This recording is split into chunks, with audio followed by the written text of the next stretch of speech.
to wear what I have. Afraid I'm going to be mugged or something. Yes.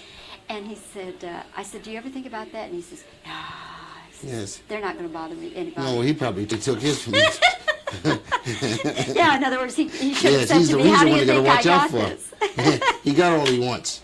Everybody can relax now, probably. But I said, well, if I were as big as you and as tough as you, with your track record, they probably wouldn't bother me either. I got a very interesting story. I believe it was this theater. Well, I'll tell you when we get into it. Okay. All right. Well, Flip, welcome to Fort Worth. It's a pleasure to be here. We're looking forward to your show tonight. And we've been sitting here having a little discussion. I was teasing you about your jewelry. You were saying you're in competition, or at least starting out competition with Mr. T. And you said that every piece of jewelry has a meaning. Yes, all of the jewelry that I have on was given to me by my fans. This ring here, this Siemens cross, was given to me at an affair in Central Park where I went to. The affair was to pay tribute to Rocky Oki, a Japanese friend of mine. You familiar with Rocky Oki? Indeed I am. Yes, well, he's my very dear friend. And I had gone to the affair there, and they was giving him the Brenny Brith Man of the Year award, and he asked me to come up and stand beside him while he accepted the award. And then he asked me to speak, and I said to the audience, I said, ladies and gentlemen, this exemplifies to me what America stands for, this affair, where here's a black man who flies 3,000 miles into a blizzard to attend a Jewish affair where the MC is an Irishman to pay tribute to a Japanese. And the audience came to their feet and with just thunderous ovation. And this ring had this setting there, had been a stick pin on a guy's lapel that I had admired on my way to my seat. And the guy had said to me, would you kindly let go of my lapel? He said, I want to get to my seat. So then after I had made these statements and the audience was applauding like this, the guy came out of the audience and walked over and said, do you like this here? And just stuck it right on my face. And the ring was given to me as a Christmas gift from the Hotel Sahara. And fortunately, the setting from the stick pin set on the ring perfectly, and that became a ring.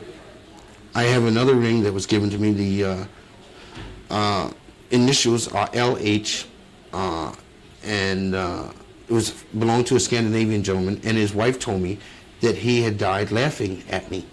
And the ring had been sitting in the safe deposit box in Chicago for 7 years, and that she thought that nothing would please him more than for me to have that ring. So she sent me that ring, and the initials were LH, and I call it Laughed Hardest. Come on now, you gotta love the story that's behind these rings and everything, and it shows that he definitely had a great love and respect for the people who loved his work. Yes. That's got to make you feel wonderful to know that fans are so adoring and so loving. And that's why I stopped wearing my personal jewelry, because I felt that, well, I started buying jewelry in the first place because I always wanted to have a piece of jewelry as an ace in the hole, so that no matter where I were, if I always felt that maybe I'll get broke again, and I wanted, no matter where I was in the world, to have a piece of jewelry that I could lay down and say, give me a sandwich, or give me a ticket back to America, you know. So that was my first reason for acquiring jewelry. But then after that, I felt like maybe it might have been a little ego tripping, and I didn't want that. I was a little more secure. I knew I could get back to America and back to where I was again if I wanted to.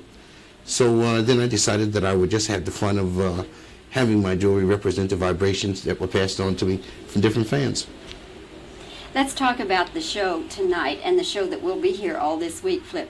How are you doing? Is it all stand-up comedy? Are you doing No. No, we have mini production, and it involves 4 or perhaps 5 costume changes, quick changes that are very tasty. I have my, in the other instances in the past when I performed alone. In this instance now I carry a little group with me. My makeup, my wardrobe, my musical conductor, and my gentleman who handles the overall production, the lighting, and coordination of everything.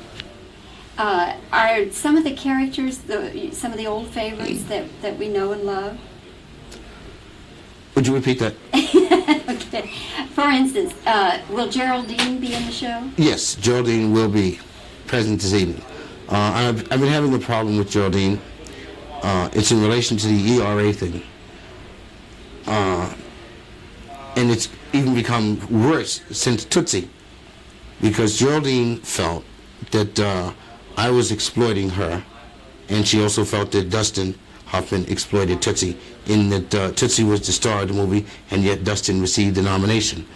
And Geraldine feels like she's the star of my show, and she resents the fact that no checks have been ever been made out to Geraldine, and she's constantly telling me that she's carried me longer than my mother did. You know, and I try to explain to her that she's just a pigment of my imagination, but we just can't get any harmony in there. I started out as Geraldine just being one of my characters, and now it's reached a point where I am Geraldine's opening act. Really. And then with this recent mini hit she might have going, there is a possibility that Geraldine might consider leaving me altogether and going out on the road on her own. Wow. Yes, it's really something to think about. Yeah. Can I tell you about an incident that I believe took place here in this theater, or it was either here or the theater in Houston, but it was very close to this area. And it took place probably 6 or 7 years ago, and I had come into town. I was discussing making a string of personal appearances, and I was discussing whether this would be one of the stops. I had my business manager with me, and we had come and we were going to meet the manager of the theater. And we were going out. The manager of the theater was walking first, the business manager was second. I was a little behind, looking at the facilities. And as I passed one of the aisles, I heard a voice say, "Sst, sst." And I looked back, and there was a nun with her head sticking out between the curtains. And she said, "Come here." So I looked around, I said, "Me?" So she said, "Yes." So I said, "In a little while." This had my attention. So I continued to walk, and then I heard 2 or 3 voices, and they were all saying, "Sst, sst." So I turned around and looked, and there's 3 nuns. And they're looking out for the curtain, and they said, "Come here." So I said, "Me?" They said, "Yes."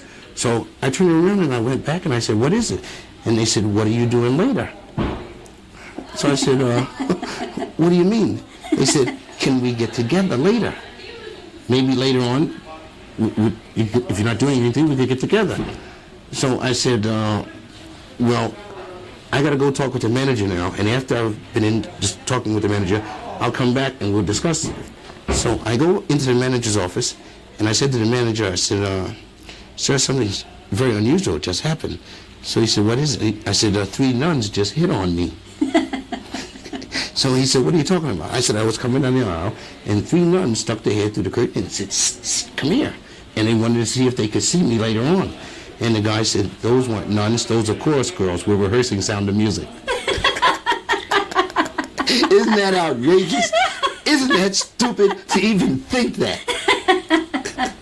But it's one of the most unusual things that ever happened. I would say, I should have realized I'm in a theater and the head is coming through the curtain. That never crossed my mind.